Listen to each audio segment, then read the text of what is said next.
Hello again. I bring you another footage from a ghost town in Central Florida.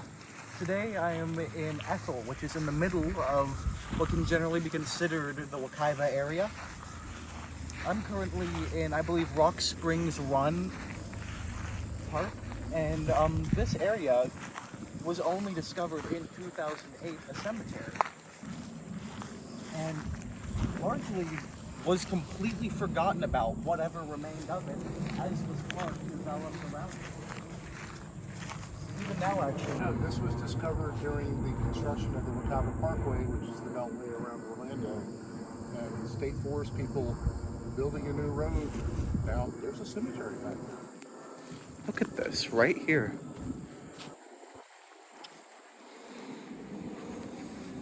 Literally discovered a year after I was born, long after you had stopped coming here. At about this time in the video, I think I should add that before coming here, I did zero research on the nature of this area.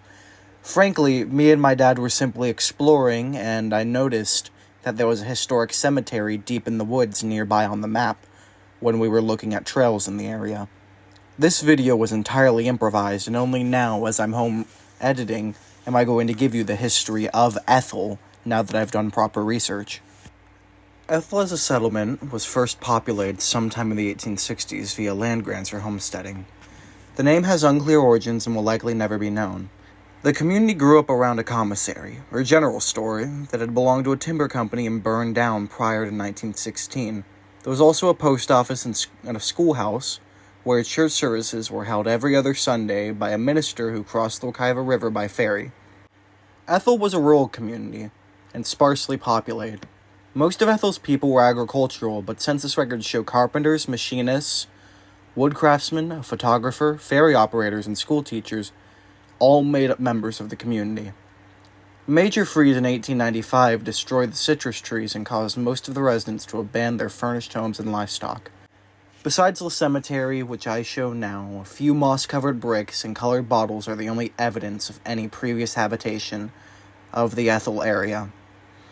The cemetery, established around 1880, has 3 headstones remaining, all of which are shown in this video. Ethel Cemetery is a 1-acre site, although today only has 4 tombstones, one of which is upended and on display, has evidence showing around 27 to 29 burials in total. Years ago, the headstones of the other interred were removed, and the identity and location of those headstones are unknown.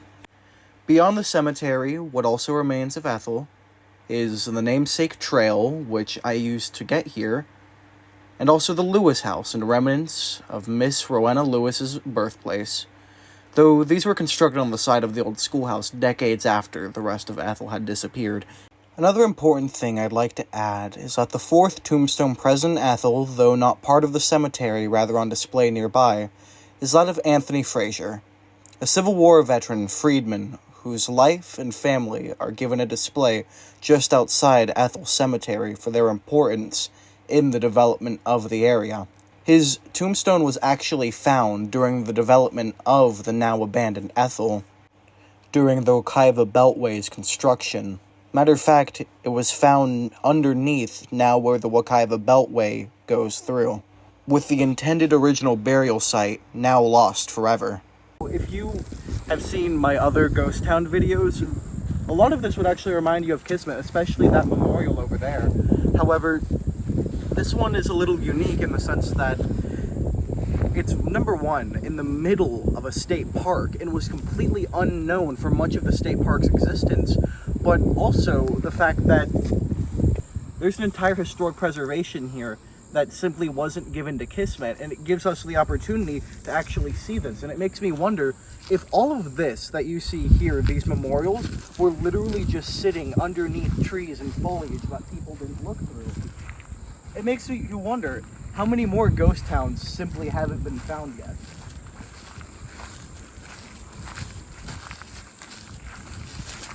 Much of the, I'll put it on screen, but there's actually an entire memorial here to an individual whose headstone was found during the construction of the parkway here. Anthony Frazier, as well as the rest of the Frazier family, were residents of this area. There were about 37 people buried here, or at least known by records. And right here are some of the best preserved monuments and memorials. For instance, here, someone who died the year World War I started.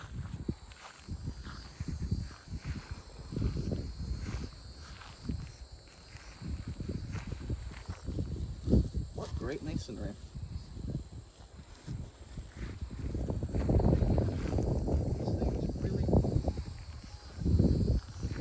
And to think, these memorials simply were not known for most of this park's existence.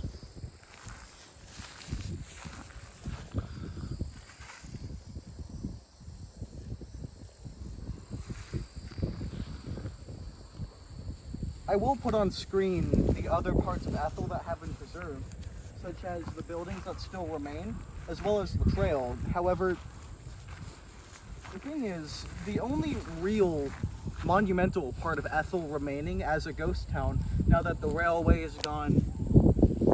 Sorry? That's the railway. The railway went right through there.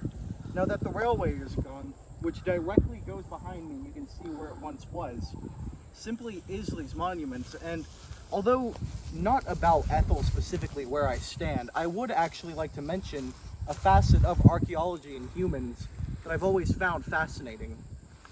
We humans, we often take for granted our burial sites and our trash dumps per se, but for archaeologists, usually where we learn the most about a civilization, a culture, or a people is where they threw out their trash, is where they disposed of their deceased ones. Oftentimes what ends up preserved the best are the burial sites, where every building in Ethel has given way to ruin and been overgrown and disassembled to the point of no longer being recognizable.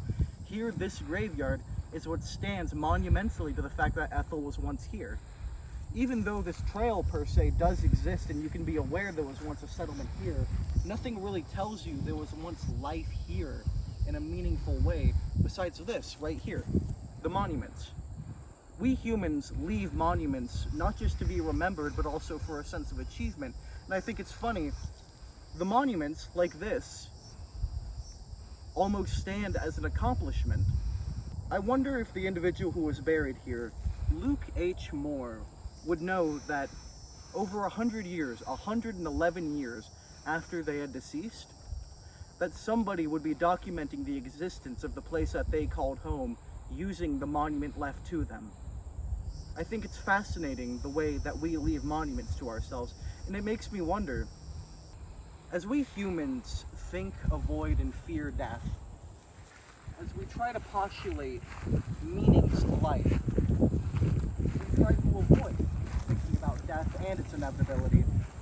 However, from a historic perspective, I think that there is merit in the vanity of leaving behind monuments for oneself and one's people. I think that there's a beauty to this graveyard. I enjoy coming to ghost towns, and especially the graveyards that are oftentimes the only thing remaining of them, for that reason. I love monuments, and I love history. And to go to these monuments and these graveyards, it may seem fatalistic and foolish, but these things were left here specifically as memories. I have documentation that I was here. That oftentimes is the message of many a monument. There's beauty in it. I see more beauty in this right here than any vain monument with no meaning or great architecture of the modern day without true meaning. Even if there was no meaning in the family's selection of a specific gravestone, I think that the meaning given to it is that this is the memory of someone who is long gone, of something that is long gone, a whole settlement. There was a society back here and now there isn't, and that's what these say. I come from miles away, but I was born in Central Florida. This could be regarded as my homeland. And yet, one thing that I seem to notice, the more I look, the less history I find. That there is a finite amount of history here, and humans have lived in this area for over 10,000 years, and yet historic records don't go back much further than 1850. most of the history of my homeland is entirely forgotten. Every story, every dream, every life, every ambition, reduced. So when I see places like this, rather than giving me a complex historic narrative like the fall of Rome or Babylon, when I see these ruins, it gives me something else, something that I'd say is more important to me as an individual. It shows life and death, not in a be born and decompose kind of way, but rather life itself as a narrative. That there is now and there was before, but soon there may not be.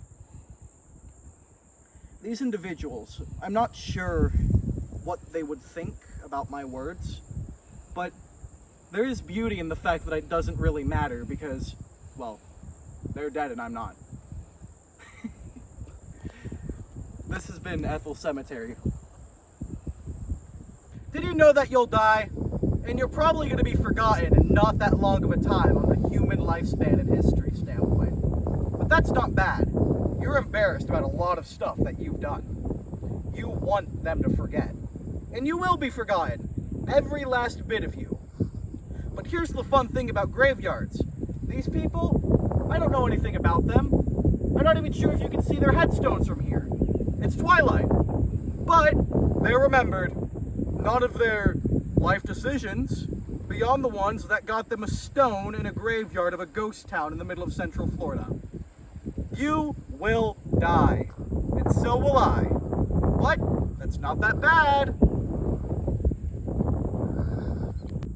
Fun fact, one of the best arguments about not being afraid of death is the fact that it's literally completely unavoidable, and that there's nothing you can do, so why waste mental resources on being afraid of it?